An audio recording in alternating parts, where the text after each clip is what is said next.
vir autista. Quando você revisita toda a sua trajetória, você percebe que desde bebê o autismo sempre esteve lá. Esse diagnóstico veio quando eu estava com 53 anos. Eu tinha acabado de completar 53 anos. Hoje eu estou com 57, quase no final do ano, 58. E aí eu levei um susto, porque eu falei assim, como assim? Eu não sou quem eu era e eu não era quem eu sou?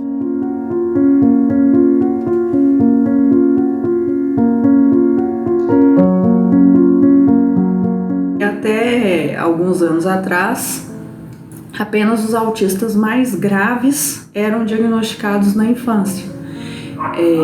Na década de 80, por exemplo, só aquelas crianças com o que a gente chama de autismo clássico eram diagnosticadas. E aí, hoje em dia, quem era criança na década de 80 agora é adulto e muitas vezes tem recebido o diagnóstico agora, né, depois de muitos anos.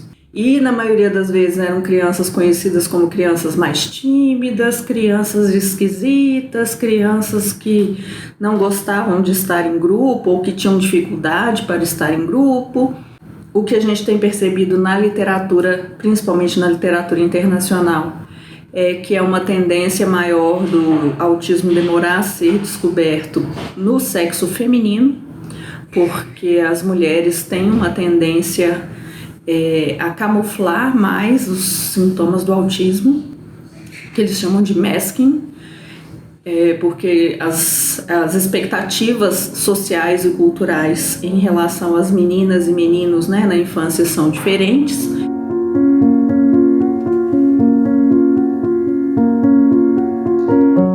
O desafio é porque para poder camuflar, né, esse efeito do que eles tinham de diferente, né, e essa situação toda do espectro, muitos adultos desenvolvem, né, muita ansiedade, depressão, dependência química, e acaba que eles vão para o psiquiatra de adulto que trata essas comorbidades, mas sem enxergar esse cerne ali do espectro autista, que mesmo não tendo uma medicação direcionada a ela, ele é muito útil para poder ajudar o próprio paciente a se reconhecer melhor dentro daquela situação, né? E os sintomas mais comuns do espectro autista no adulto são características que na infância eles também existem, né? Ou seja, a dificuldade de interação social, principalmente da comunicação social, assim, não tem muita facilidade de ter inferências sociais ou afetivas, de perceber o que o outro está pensando e como que eu poderia agir melhor naquela situação.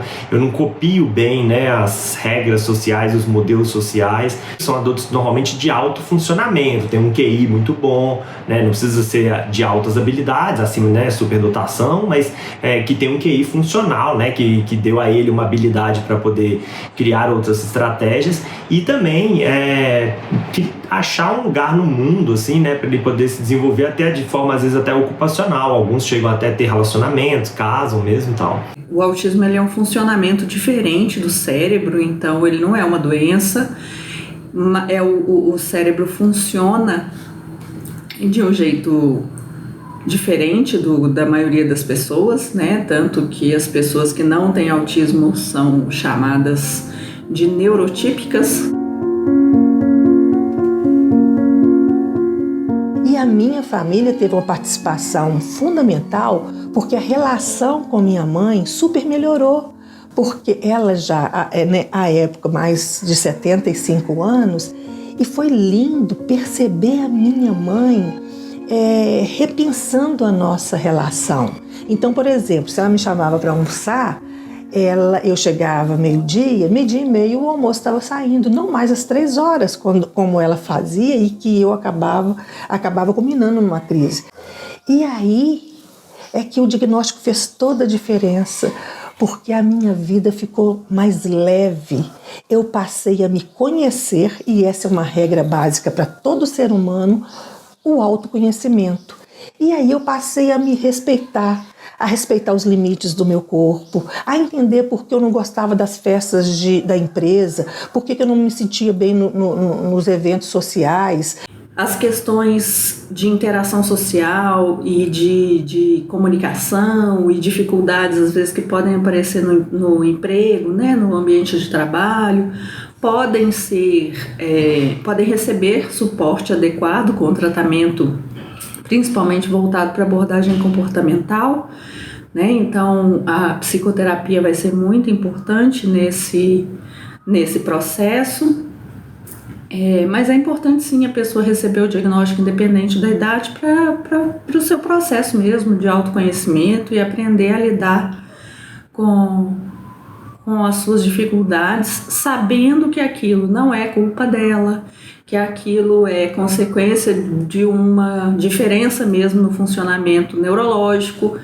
Eu hoje, depois de toda a minha trajetória, não tenho a menor dúvida de que o mundo é mais rico, o mundo é mais criativo, porque os cérebros são diferentes, porque as pessoas são diferentes.